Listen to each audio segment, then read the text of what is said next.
Yes. Yeah, Kentucky started the game 11 of 13 from the field, and then in the second half shot 61% from the field. I guess just defensively, just what needed to be better, or was it just kind of Kentucky getting good looks? Two things happened, and you can talk shooting and all that one. They out-toughed us. The thing we talked about rebounding, they out-rebounded us by 9-10 rebounds.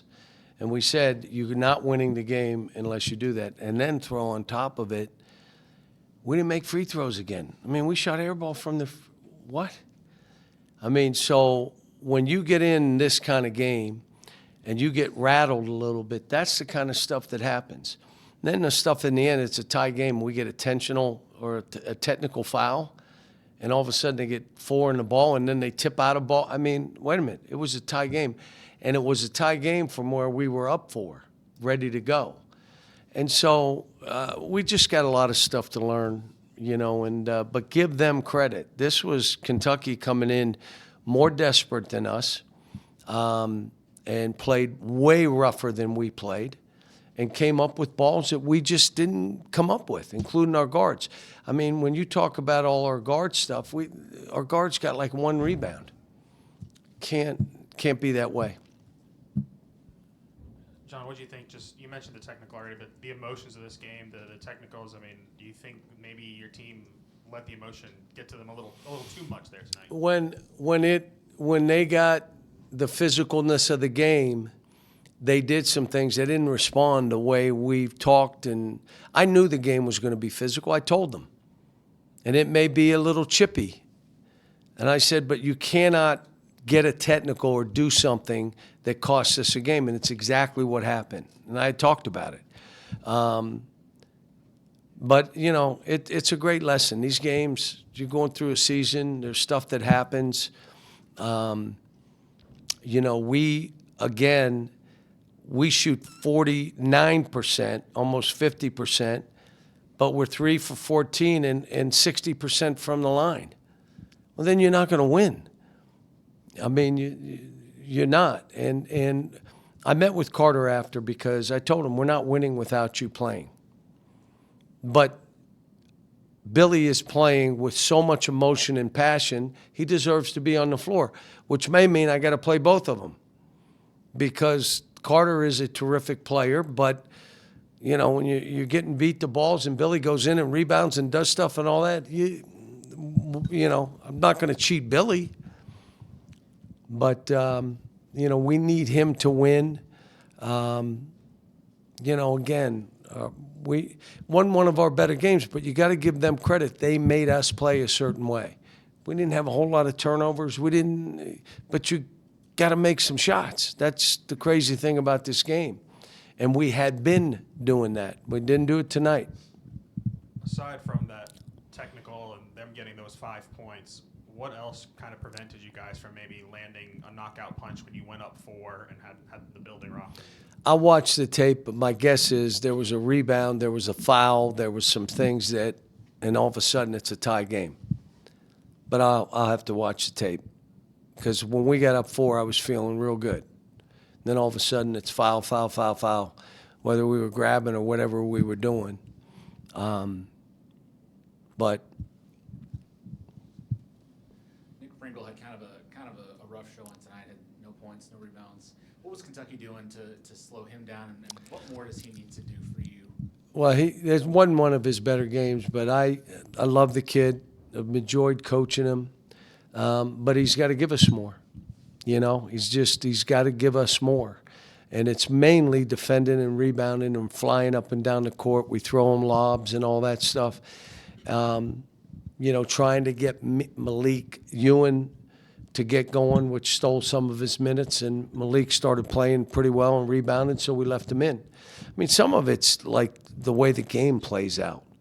But I haven't lost any faith in Nick, and like I said, I really have enjoyed coaching him.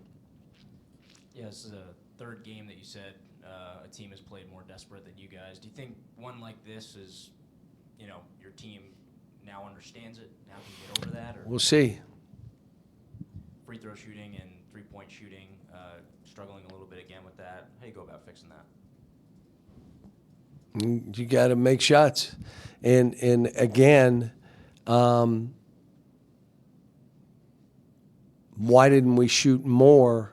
We could have, but we were getting to the basket and doing stuff. The issue became we weren't making free throws. There are some games we'll shoot 25 threes, and there'll be other games, hopefully it'd be more than 14. But, you know, when you talk about the number of shots that we took, you know, like to get more, like to play faster. Someone said, what about the transition? If you don't rebound and they're making 60% of their shots and threes, and then the ones they miss rebound, hard to run. They're all made goals. So give them credit, though. Cal, Darius obviously got into a rhythm in the second half. What did you see from Kentucky's defense on him in the early going, specifically Oweh, to kind of limit him? I thought the kid missed a lot of open shots, which is unusual for him, and then he missed free throws. What? So I don't know if, you know, this has been much. Like, he has had such a fabulous season. Maybe it's piling up. I don't think so, because he's not that kind of kid. But, like, there were plays that he missed that I'm like, how did he miss that? Then the free throws. I mean, I don't think they have a defense for free throws, but he missed those. And I'm like, what? I think one of them was a front end 101, I believe. But, you know, like I said, he is really good, Malik Thomas. And I didn't play DJ as much as I would have liked. Probably should have got Darius out of there a little bit more than I did. But at the end, I was just trying to keep the game close so we had a chance to win. Coach, you know better than anybody. What's some sort of advice you give to Mark Pope as he deals with the roller coaster season and learning off criticism? I think he's doing a terrific job. I've said it. You know, when you struggle and then you get your team playing right, it means you're coaching. I think he's doing great. I think he's the right guy for that job. You know, beat us. And it's kind of like my team went in last year was more desperate than his team. This year, his team came in here more desperate than my team. But, yeah, I don't give advice to other coaches. I'm struggling myself, so. Cal, you offered Malachi in high school. How much have you seen him grow over the years since? Really got better. Really impacts the game. He's going to be a good player. Cal, you know, Otega routinely gets 15 or 20 points a game, but a lot of times he's not the most efficient player from the field. But today, that's the highest he shot against an SEC team. Who are you talking about? Otega Oweh. And I just didn't know, do you feel like you guys played him well and he just was making shots, or do you feel like that you guys didn't do enough to kind of We've got to get better defensively. I mean, we're one of those teams that, you know, 2-point field goal percentage now, we are really good at it too. Our 2-point field goal percentage is like the best, but we're giving up 2-point field goals, and that's where he hurts you. So we'll continue to work on it, look at the film and say what else can we do. I mean, I like the fact they went zone and it had no effect on us. There were things that happened, but still defensively, like there were plays they drove and my big guy didn't try to block it. He just, like, you got to go block those. And the biggest thing that, like, what's happening for them is they're offensive rebounding. So they shoot a shot, they may not make it, but they go get it. Last question. Cal, after a game like that, do you like having a week off before you go to Starkville next Saturday, or would you rather have a game in midweek? Probably like 2 weeks off after that. No, it comes at a good time. It would have been better after a win to regroup, but the kid, I'm going to give them 2 days off, whether we won or lost. I was doing that, so Sunday, Monday they'll be off, then we'll start practicing next week.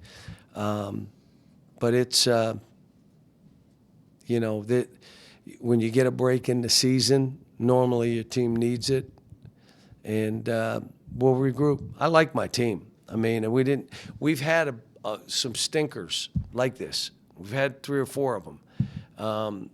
But then there's other times you look at us and you're like, we can beat anybody. So we just got to get back in that. And then there's some things defensively we got to, you know, figure out. So appreciate it. Thanks, folks.